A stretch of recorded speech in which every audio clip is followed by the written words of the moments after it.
Hi, everyone. My name is Carmen Perez, and behind me, there will be a photo of me as an intern in college. And I can tell you right now that in that photo, I had absolutely no idea what was in store for me and my financial future.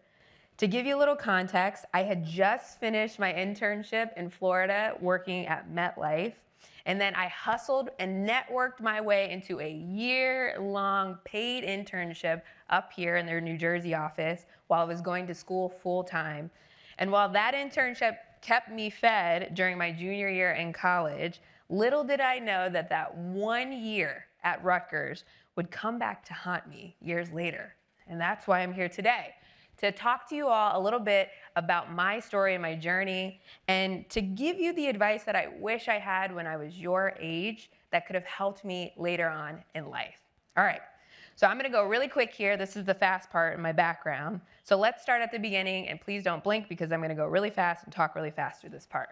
All right, so I studied finance, then I went to work on Wall Street for over 8 years at various different firms. And funny enough, one of the firms that I used to work at is just around the corner. And on my lowest points, instead of crying at my desk, I would come down here and cry and sit and eat sandwiches outside of this building and wondering what I was doing with all the financial mistakes that I was making.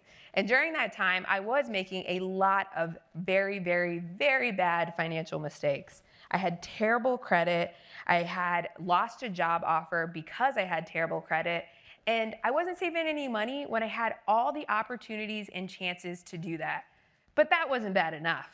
In 2016, my rock bottom was getting sued for my student loan. And yes, you can get sued for your student loan.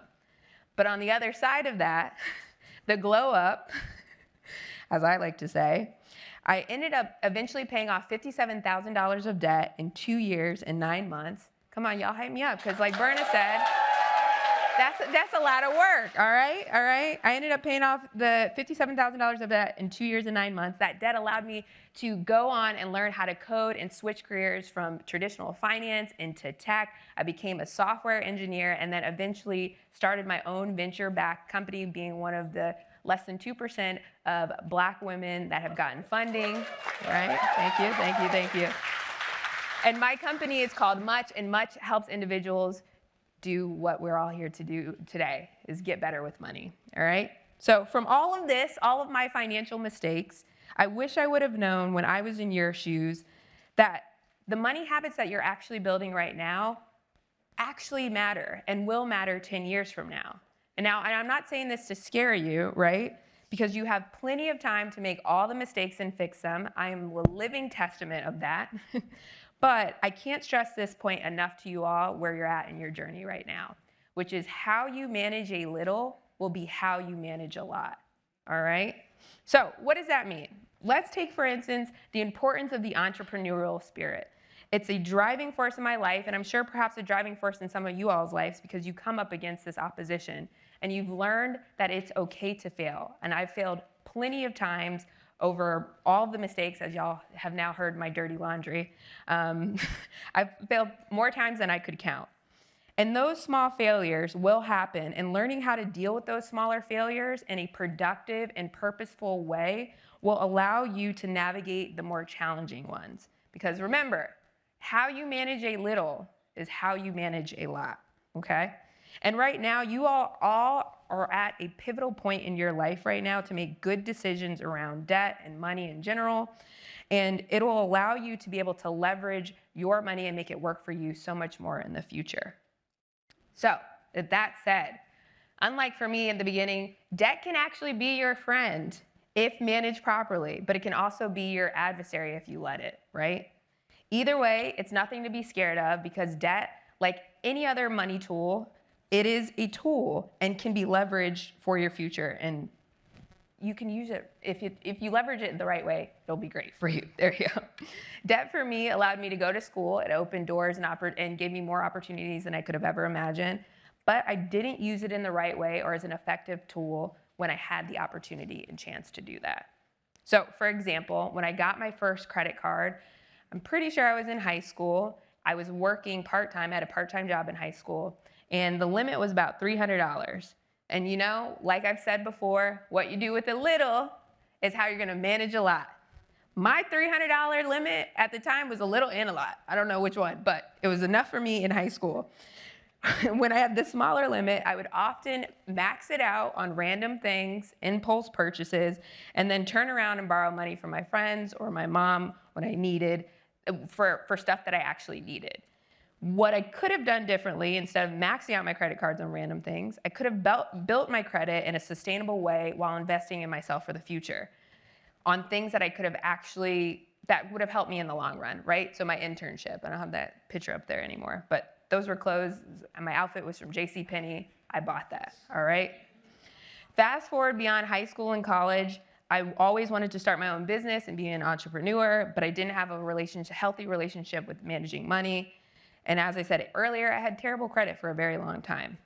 When I eventually needed the credit to get my various business ventures up and off the ground and running, I didn't have access to lines of credit because I abused that privilege early on. I abused it when I was y'all's age, right? And for the record now, I have excellent credit. I just want to say that. I am over 800, all right? Let me make sure. And for all you that don't know the bands, 800 is really good. Okay.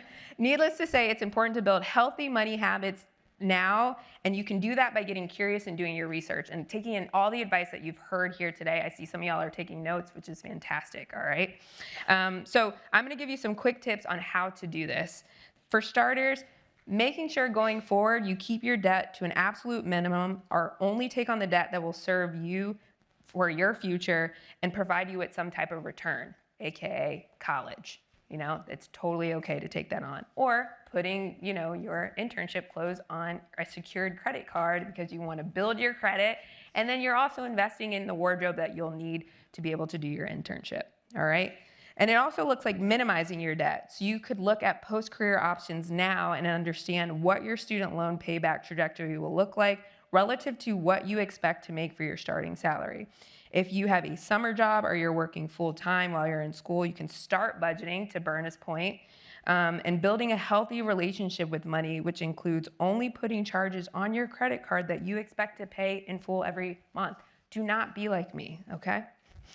And if you're in college, if you're in college right now, or you're getting ready to, or you recently graduated, I encourage you all to go and pull your credit report. This is something that you can do for free right now.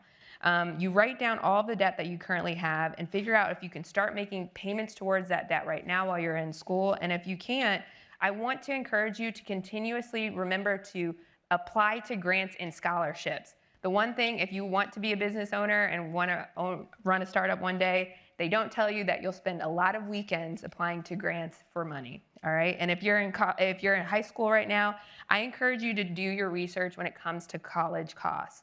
You'll thank yourself later for this, but go home today, find a debt payoff calculator, figure out what college you want to go to, what that tuition looks like every single year, put it in that calculator so you can understand what your monthly payments will look like and how long it'll actually take you to pay that off.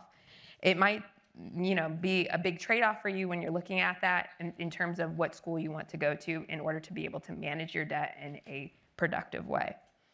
So all of these things might sound so meaningless in the grand scheme of things, but again, I wish I would have known this at your age, that what you do now actually matters. I wish someone would have told me that when I was 16, 17, 18 years old. And with that, I'll leave you all with my favorite quote: "You are always one decision away from a totally different life."